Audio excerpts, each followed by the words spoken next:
Hi folks, this is all the fruit, and it has been many years since I've seen a large Numnum or Natal plum so loaded with fruits. Carissa macrocarpa is native to southern Africa, however it's quite popular in tropical and subtropical areas, mostly as an ornamental.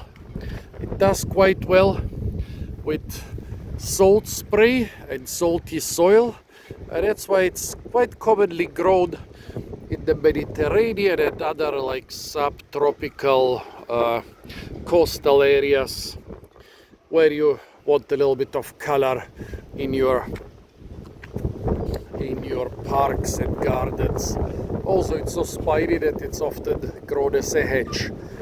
However, the name Natal plum already suggests it. It's not closely related to the plum.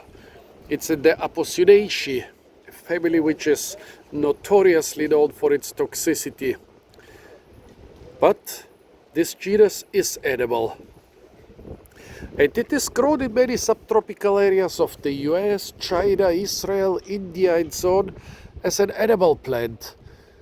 Only in Europe and the Mediterranean nobody knows that it's edible. I even talked to a botanist once who knew theoretically it's edible, but he said, I stay away from everything with milky sap. There is a second plant here.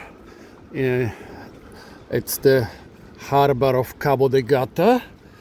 This one seems to be a little bit later in season. As you can see, it has a lot more flowers and a lot of green fruits and also some ripe fruits, but almost no overripe fruits. Well, still, let's try one of the overripe one. The fruits are pretty small for Carissa macrocarpa. They are almost the size you would expect from Carissa carandas.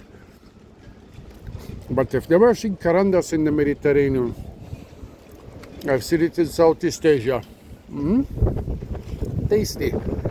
Mostly sweet, a bit sour. Quite a strange mild flavor which reminds me of plums, but there is also something additional. A bit of formic acid and something else. Any more fruits on this one? Any more really ripe ones? No. I guess this one's gonna be just as fruitful as the other one. And it seems, I guess they are probably being watered here from time to time. I don't know if they are being fertilized, but I bet with proper care they would produce even more fruits. I don't see any installations for watering them, but I would suspect that they are being watered. Maybe not so much, because everything here is very drought tolerant. Well, I'm sure they water the yuccas in the pots, but what about the other stuff? Well, let's cross this line and start munching. It's not like somebody else is gonna eat them. Totally overripe fruit. Nice and sweet. Next, a slightly overripe.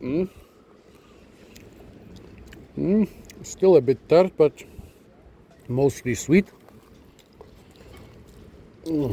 Then a ripe but not overripe one. Here you see the milky sap. People looking.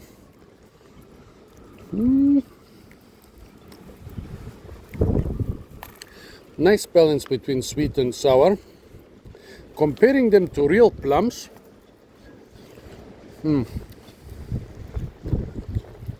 I would prefer real plums, but here in Cabo de Gata, the only desert of Europe and the most desert-like part of the Mediterranean, at least of the European Mediterranean, I guess there are drier parts. North Africa and Asia.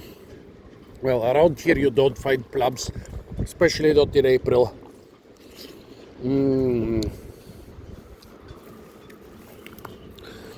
But this thing is loaded.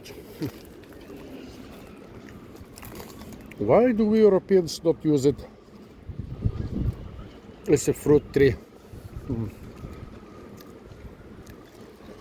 It fruits at a time where other fruits are scarce. This one fruits in April though, but I've seen them fruiting basically throughout the year. It is very drought tolerant. It's moderately frost tolerant to -5 degrees. The fruits are of good quality.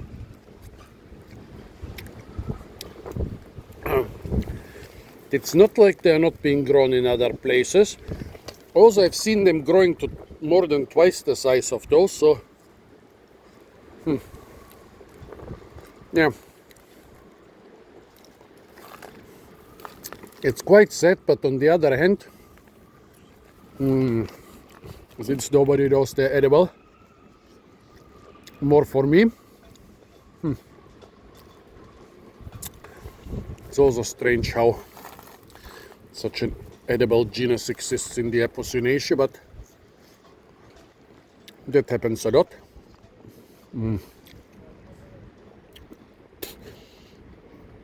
A poisonous family, and within this family there are a couple edible ones. Tell me, folks, have you ever eaten Natal plum or large Numnum? Tell me what your opinion is on this quite crazy fruit trap. Apart from that,